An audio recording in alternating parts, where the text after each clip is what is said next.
My name is Jo Wyse, and this is Wyse Women, a podcast released on the full moon where I ask women to share the wisdom they found in their greatest life challenges.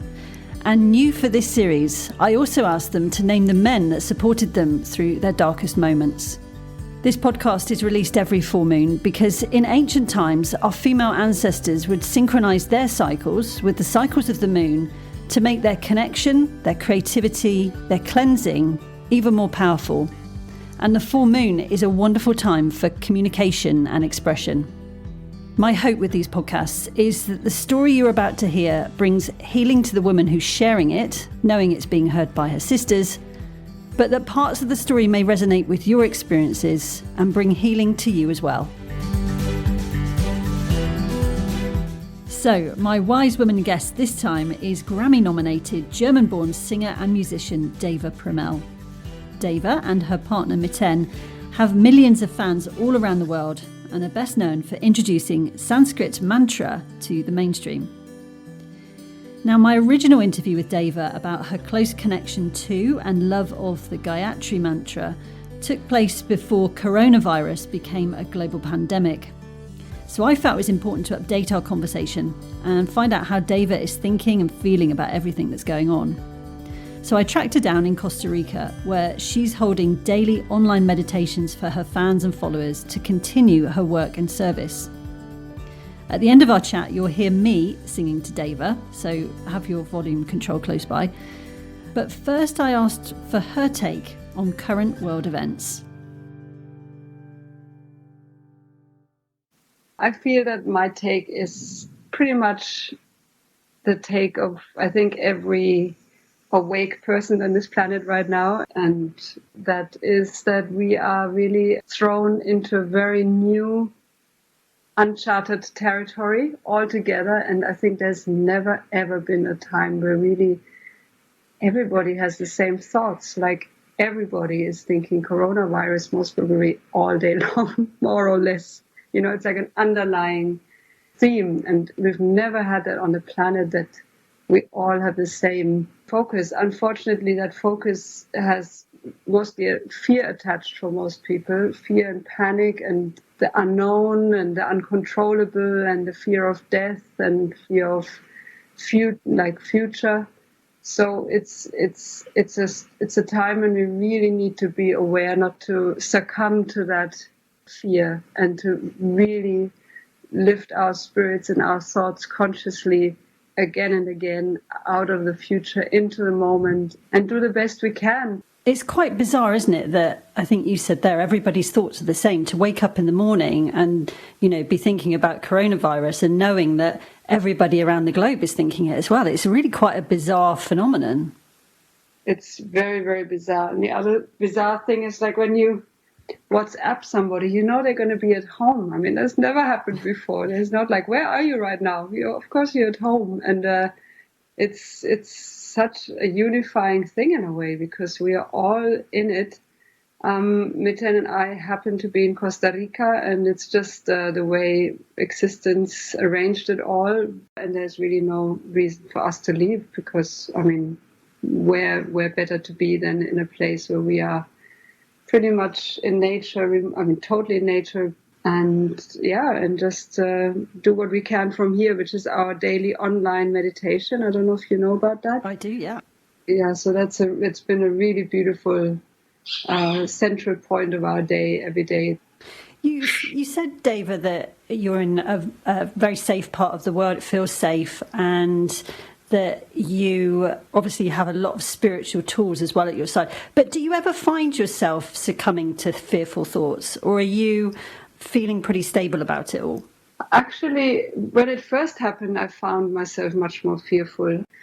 Right now, I must say here, the psychic space is very, very free. You know, there's hardly any people here.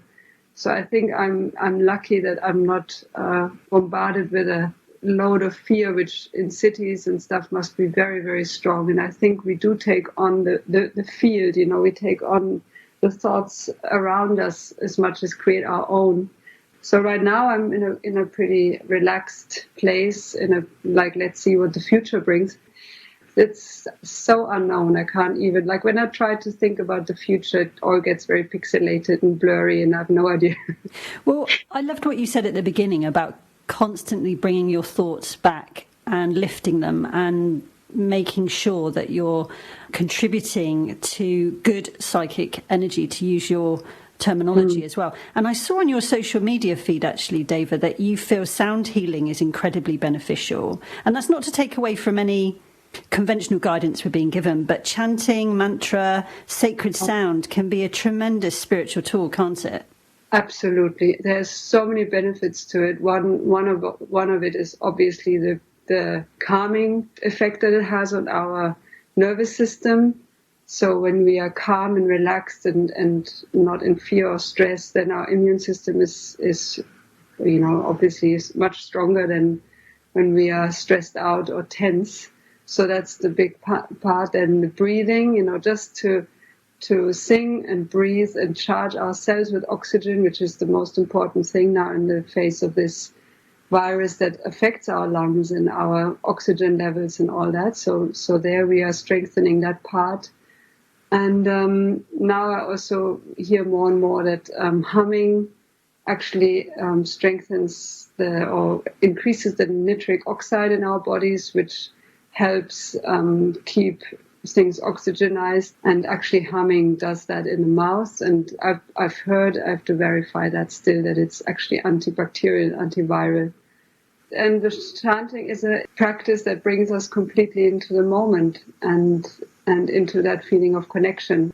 Well, finally, Deva, my favourite idea, I think, is this idea of washing your hands to the Gayatri Mantra. It's been suggested that people sing Happy Birthday here in the UK because it takes about 20 seconds, and that's what we're being advised, is to wash our hands for 20 seconds. But I've seen quite a lot of your fans and followers suggesting that we sing the Gayatri Mantra, and our podcast, of course, was all about the Gayatri Mantra and how powerful it was. Imagine if we were all singing that while we were washing our hands. That would be incredible, wouldn't it? Yeah, we actually put that out like last week on our channels as a suggestion. We're washing our hands constantly. Let's use this time to not only do this consciously, but do it with gratitude, invoke the sacred light of the Gayatri at the same time, and also give thanks to water. That we can wash our hands, that there's water, that there's, So yes, it's been going around, which I'm very happy about. Well, I've actually given it a go as well, David, so I wondered if you'd like to hear me washing my hands to the Gayatri Mantra. Yeah, I'd love to hear it. Okay, here we go.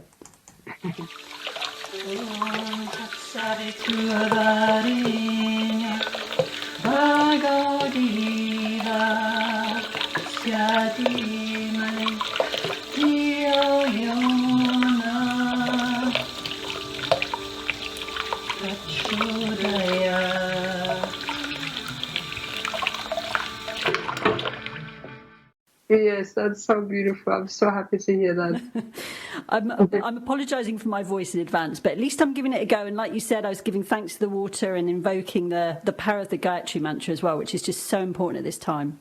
Yeah, never apologise for your voice. We are all given this gift of being able to raise our voices to the divine, and the great divine spirit doesn't judge or listen to our technique, or it's really all about the intention and the love that we pour into it, and that's all that matters. That was Deva Premal talking to me about how she's feeling about current world events, encouraging you to wash your hands to the Gayatri Mantra and being very kind about my attempt. So with that important update completed, I now want to share my original interview with Deva. This episode of Wyse Women is called the Gayatri Mantra. And it's all about Deva's father, actually, how he sang this sacred chant to her while she was in her mother's womb and as a childhood lullaby, and then how she sang it to him as he took his last breaths and left his physical body. In this interview, Deva sings the Gayatri Mantra for us, shares incredible stories about the extraordinary character of her father, and answers my 3 quickfire questions at the end as well. Hello, Joe. Beautiful to talk to you.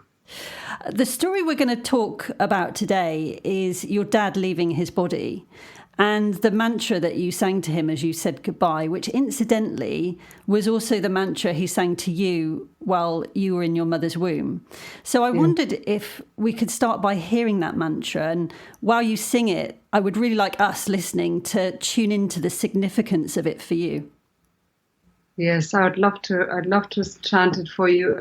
The way he sang it to me while I was in my mother's womb, and also the way they both my parents sang it with me every night as a good night song when I was growing up as a little child. It goes like this: Om Bhurvasva Tatsavitur Varenyam Bhargo Devasya Dhimahi Dhiyo Yona Prachodayat. And I stopped chanting it like this when I was, 9, 8, 10 years old. I don't know exactly, maybe 10. And it had to let it go completely, and it came back into my life consciously. I was actually inviting it back into my life towards the end of my 20s, and then it came back with a melody that we then recorded, and that many people around the world are using to sing it, and that's Om Bhurvasva Tatsavitur Varenyam Bhargo Devasya Dhimahi Dhiyo Yona Prachodayat. So I sang to my father as he was taking his last breath. Deva, I want to ask you more about your father leaving his body, which I know is how you see it. You don't see it as death or dying. It's, leaving your physical body. But that mantra, when you were singing then, both times, I completely felt it through my body. And this is what mantra does, isn't it? It resonates. Can you explain more about how mantra touches us so deeply? Yes. I just love... I love mantra because it's beyond concepts, it's beyond belief systems, it's beyond religion. It's a direct cellular language that we all can receive and can all benefit from, and it's sound medicine. It's a refined sound that humans can make, that has then become Sanskrit language, and that is used in Hinduism, but that came later. It's really the sounds were received by the ancient meditators in ancient India thousands and thousands of years ago. They were sitting in meditation, and they would receive sounds that they realized, oh yeah, this sound, or when I sing this sound, I feel my heart chakra open, I feel more love. Or when I sing this sound, I feel very grounded and I feel very connected to the earth. Or when I sing this sound, physical healing happens. There were scientists in the field of sound, and they could receive that, they had that sensitivity. And then that became the mantras, Then later we would connect, deities to it in the form of certain deities that would make it easier for us to understand the flavor and the focus of each of these sounds. But that came more like a help for us humans, because we like to see things, we like to see the form of things, and it's easier for us to understand concepts if there's stories attached to it, or human features attached to it. But really, it's medicine. Yeah, I saw a quote from you online the other day, actually, Deva, where I think it was something like you'd said that mantra was like a password for the soul, which I think is so good. And I've heard Miten, your partner, say that as beautiful as mantra is, and people love to hear it and take part in it, it's actually not entertainment, is it? No, it's not entertainment. It's prayer. It's prayer, and prayer is not something. Often we understand prayer as asking for something. For me, prayer is really a direct communication and connection with the divine spirit, or with our higher self, or with cosmos, or with existence, or with God, or whatever we want to call it. And for me, mantra is such a pure form, because we are not using our own language, which has so many concepts attached to it, and so much is so loaded in so many ways. It's a pure channel that we can pour our devotion and our gratitude in, and just sing with all our hearts our gratitude for this life that we've been given, whatever it brings. And it's so important that we go beyond the language barrier, which we are so caught in most of our days, because we use language all the time. So this is a very pure way of using sound, using words, but speaking the truth, basically. And there are different mantras for different reasons, aren't there? One of my favourites is I love to chant to Ganesh. But let's go back to the Gayatri Mantra, which is this special one for you and your dad, which I'm going to talk more about in a second. What does the Gayatri Mantra actually mean? What is it for? Is it able even to be translated? Yes, you can translate every single word because it is Sanskrit language, and that then was spoken. Now it's no more spoken. So the literal meaning of the Gayatri Mantra is we meditate upon this adorable or enchanting source of all things. This divine light of pure consciousness awakens us, or inspires us, or energizes us. And so it's really the light. The Gayatri Mantra is to invoke the light, also reflected in the sunlight. And it's a mantra for enlightenment of all being, of all living things, of all beings on the planet.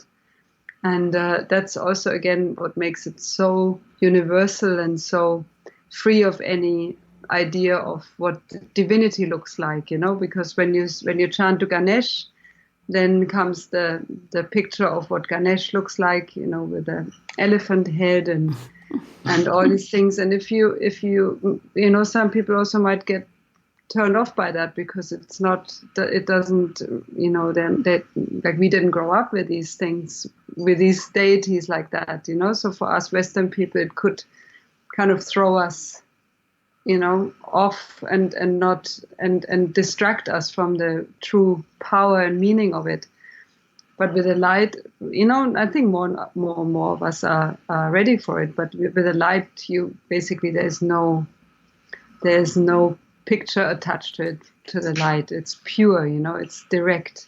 And recently, a friend of mine pointed out that the Gayatri Mantra could be even more seen as the sun rays, So it's because the sunlight is too strong for us. It basically would hurt us if we were too close to it. But the sun rays are the ones that make that connection from the light source to us, and they give us life and light.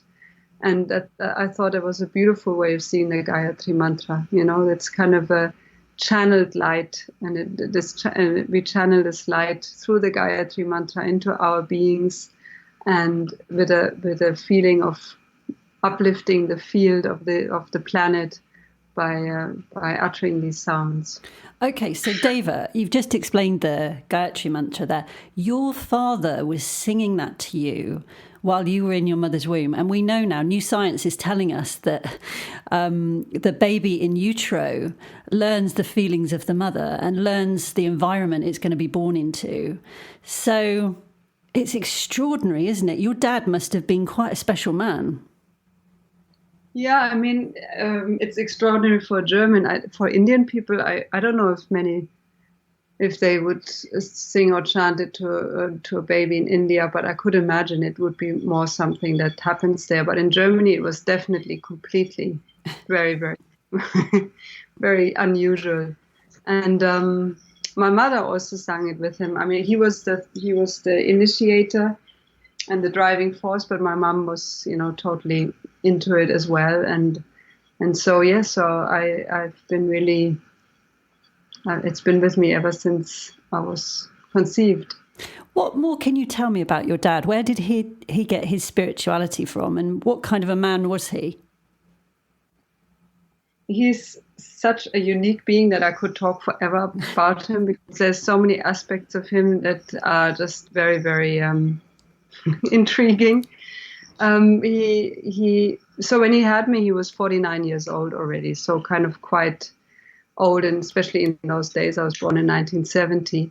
And he had been an artist all his life. He was an amazing painter. My sister, my brother, and I, we just published a book about his art because it's just too beautiful not to share it. And he was a painter. He made drums. He made cupboards. He painted cupboards. He made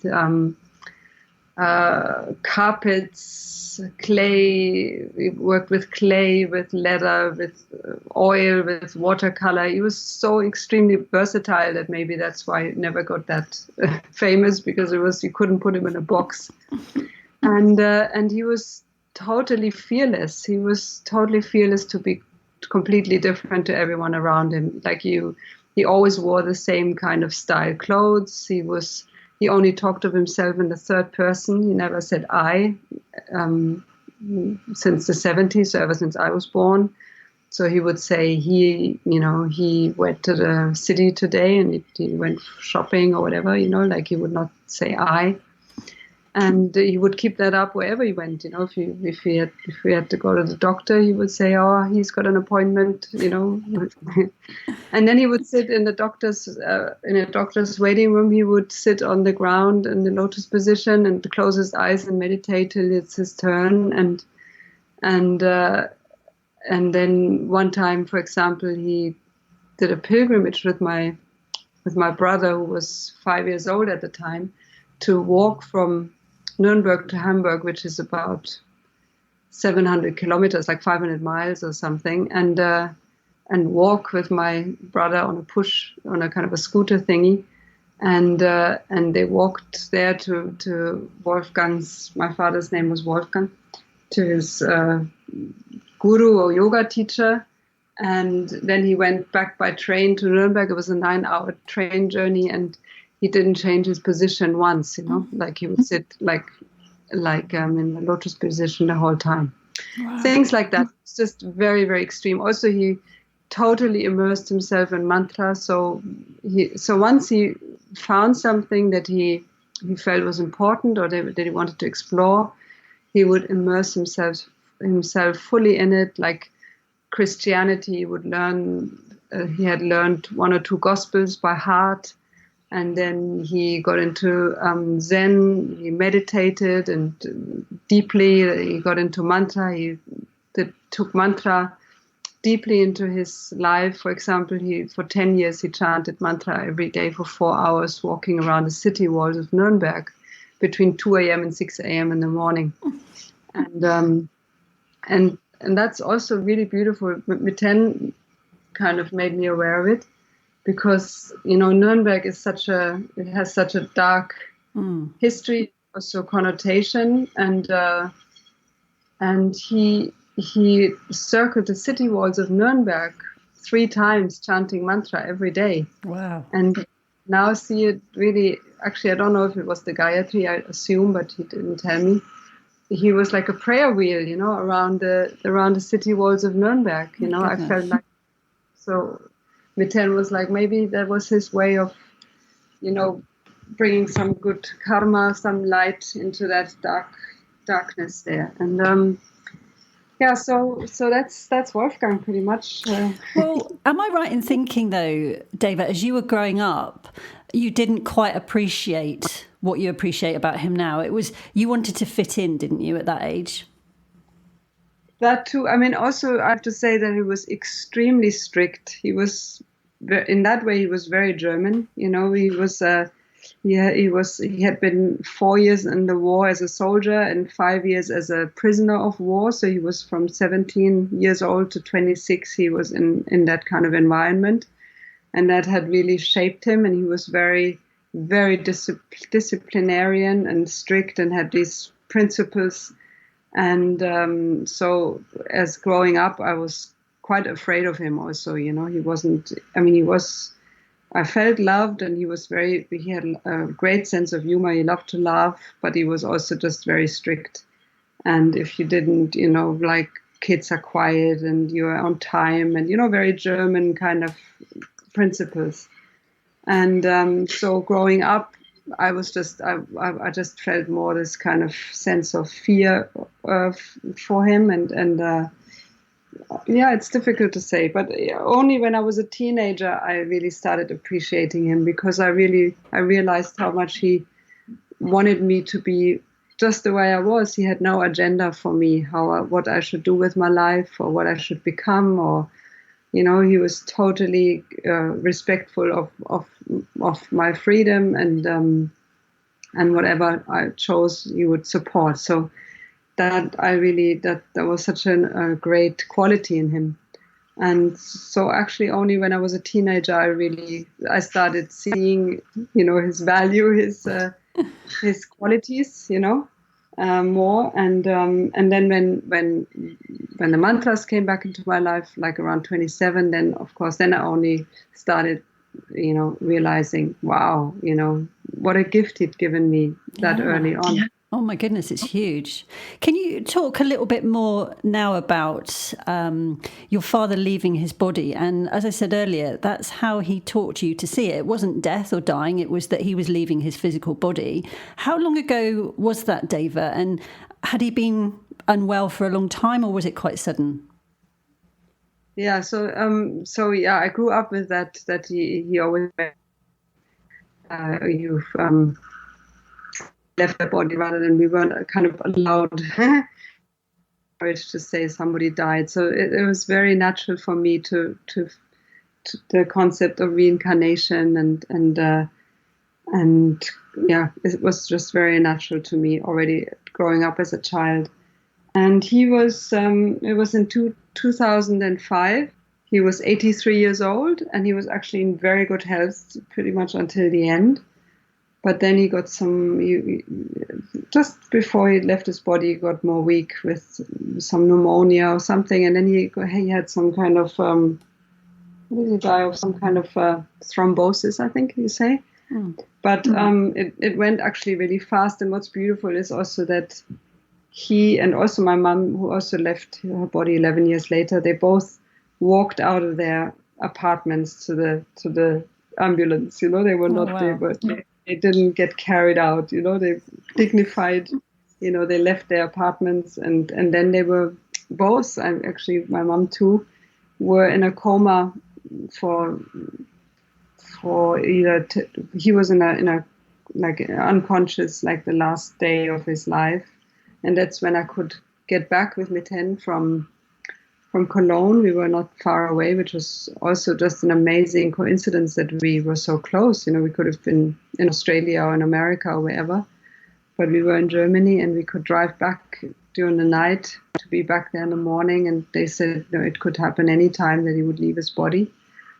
And then we sat with him for the last 8 hours of his life. We had to, it was really meant to be, I secretly always wanted to experience that, how it is to be in terms of somebody leaving their body, because I feel it's one of the biggest honor to be able to be there and hold space for that and be invited in that. And I'd never experienced that in my life, although Miten and I played and sung quite a few times for people in their last hours or days.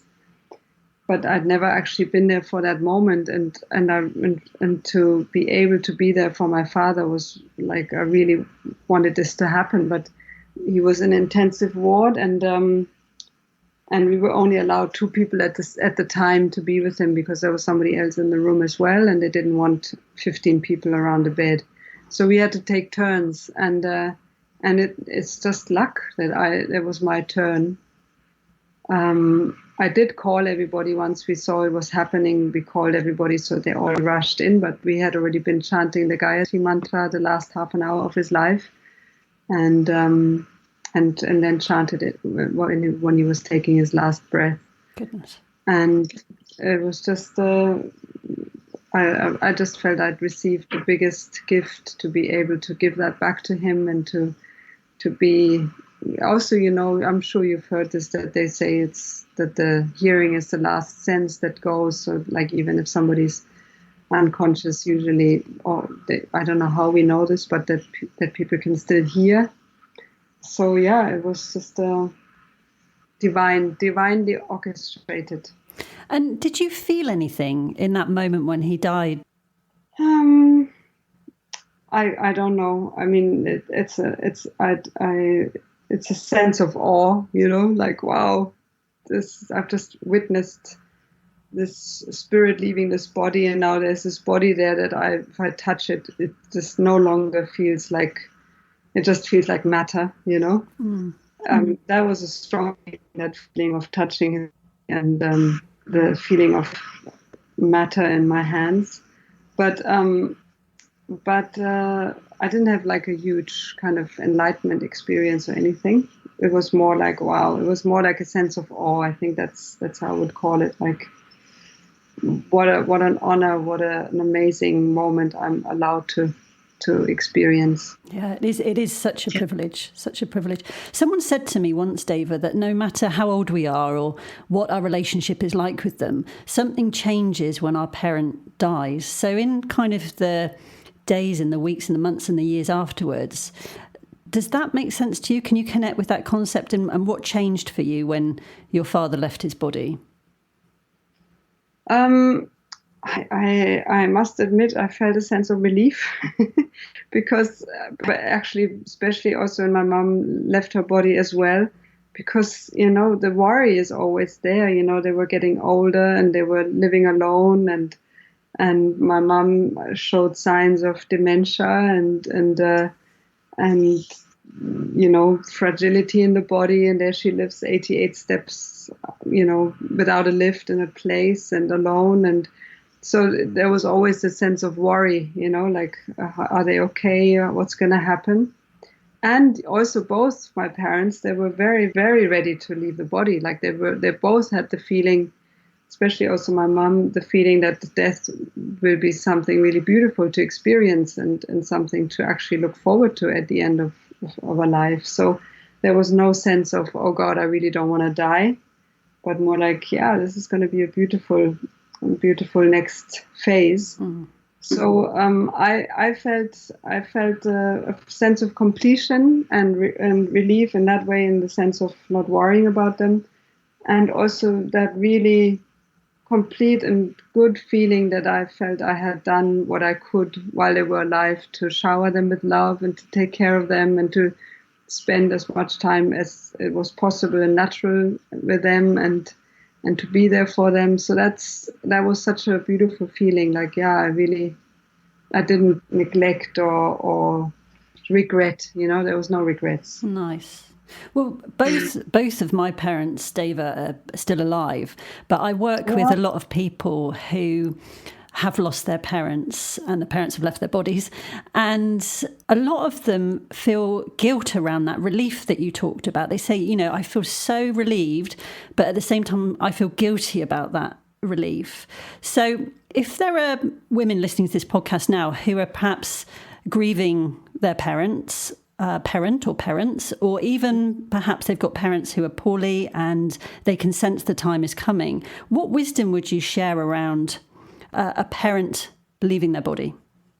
I think the understanding that it's really natural, I think that's really important, that it's such a natural rhythm in our lives, and that it's beautiful when it does happen, that the parents go first, because that is the natural and beautiful way of or more desirable, let's say, because we don't know what's better anyway, but that and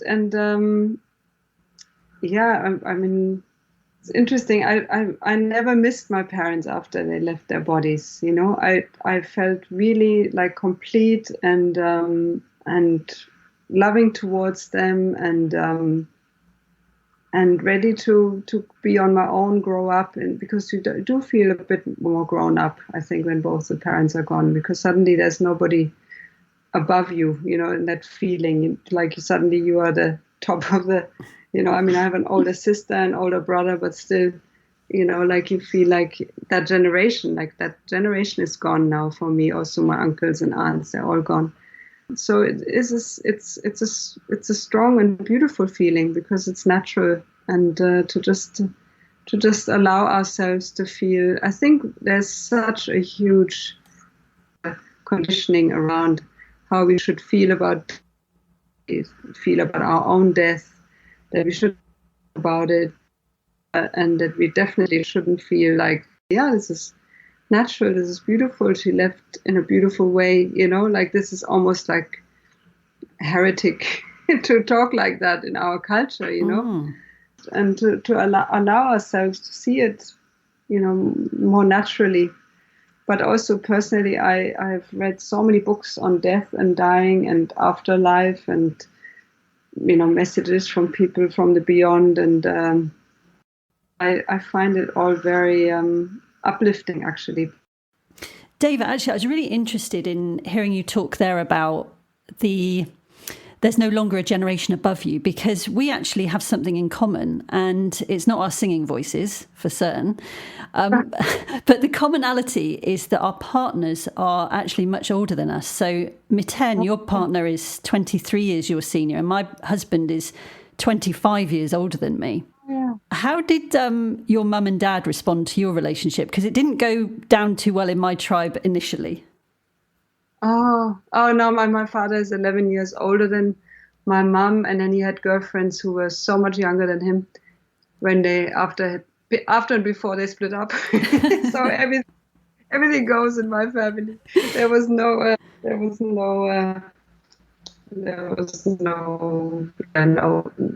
age doesn't really matter that much, but it's a good reminder every day how precious life is, and you don't know how long you're going to have with each other, and yes. That's a really good mirror in a way too.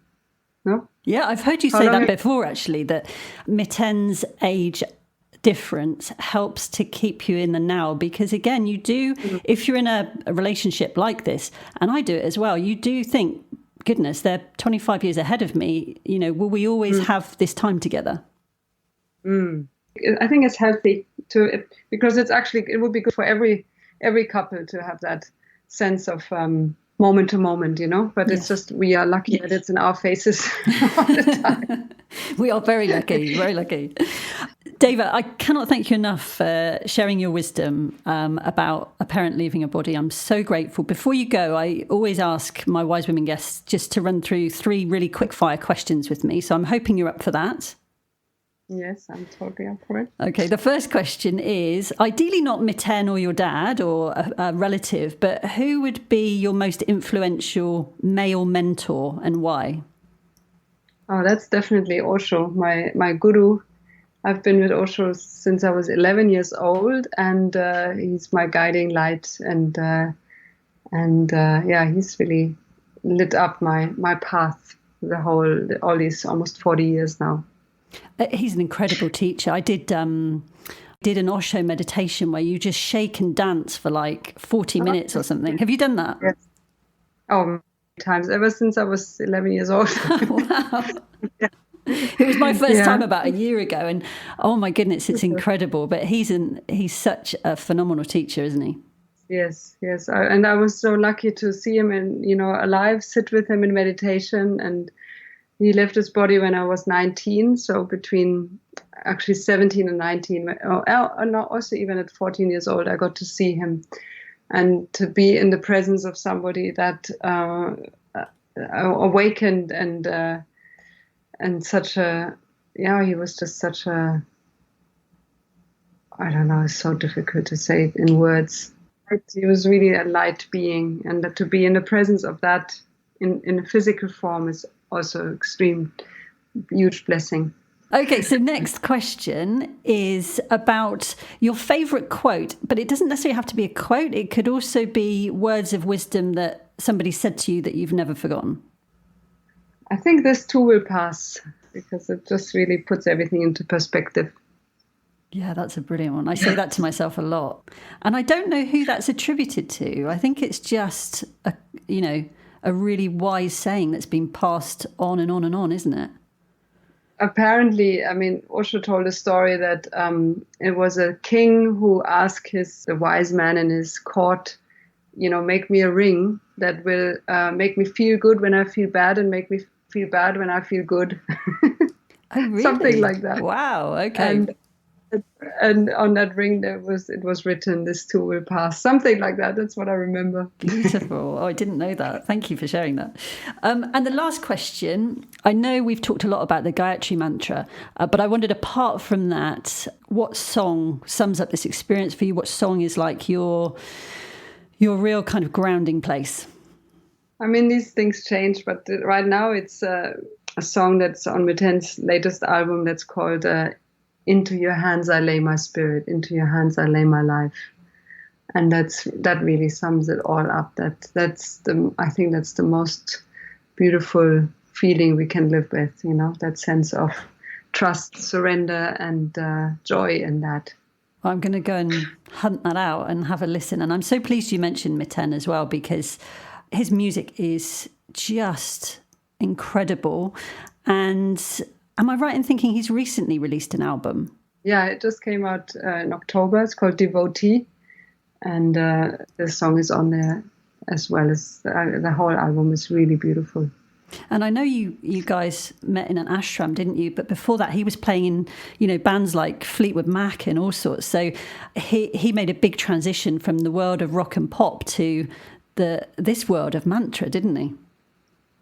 Yeah, I mean, he didn't play in Fleetwood Mac as such. He was opening for them, so he would travel alongside, Fleetwood Mac or Ry Cooder, Lou Reed, and be the opening act just with him and his guitar. And that was a huge, great apprenticeship, because he would play to audiences who didn't come to see him, basically, and he would be able to pull them in and connect with them. And he always feels like that's what gave him the skills that he then could use with what we do, where we connect, with people through music, and also to go through that whole ambition and music business and everything that goes with it, to go through that completely. So it's totally done. He left that all behind. He didn't want to have anything to do anymore with wanting to be successful or wanting to become known or famous. He just really did that. He had lived it, and he realized the emptiness of it, and left it all behind when he found Osho and meditation, and was happy to just cut vegetables in the kitchen and drive a truck or whatever. And then music did come back, because there was so much gratitude in him and so much that he wanted to share through music. But it came back, in a pure way and without any ambition and without any money attached to it. And in that we met, because he was actually the music coordinator in the ashram where we met, and he would play music for the 2,000-3,000 people every night for the meditation. He would be the one who leads the band and sings and creates that music. So it was what an amazing honor to play for 2,000 meditators, who have their eyes closed and who are completely receptive. And out of that, we started then sharing that in our travels around the world. Well, you're now selling millions of albums. You've been Grammy nominated as well.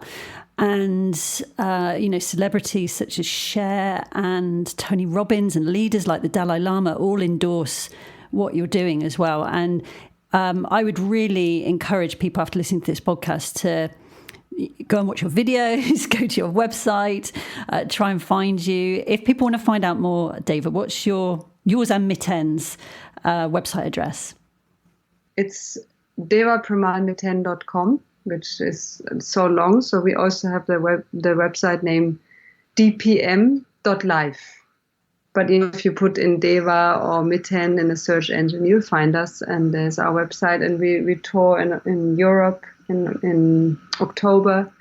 We'll be in London in October. And if you can, don't miss to come to a concert. It's so special. It's so nourishing and healing, and it's really an experience not to be missed. Oh my goodness. If I ever get the experience, the opportunity for that experience, I will be there, Deva, I promise. So you can come to London, no? Yeah, absolutely. I'll be there. The next opportunity, I'm going to be there. Okay.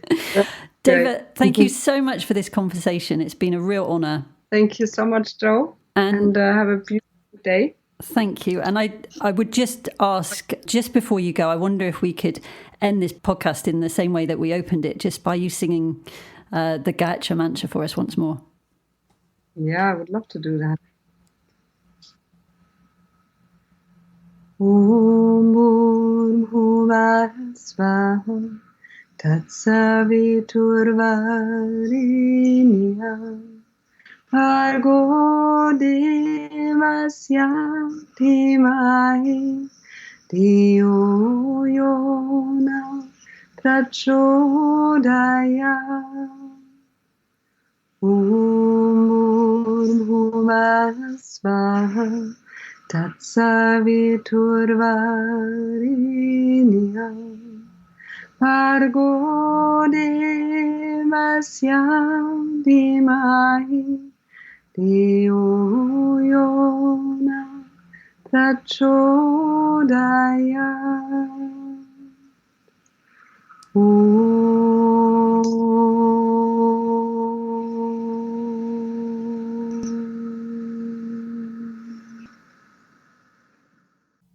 To listen to more Wyse Women podcasts, visit the website www.wysewomen.org.uk.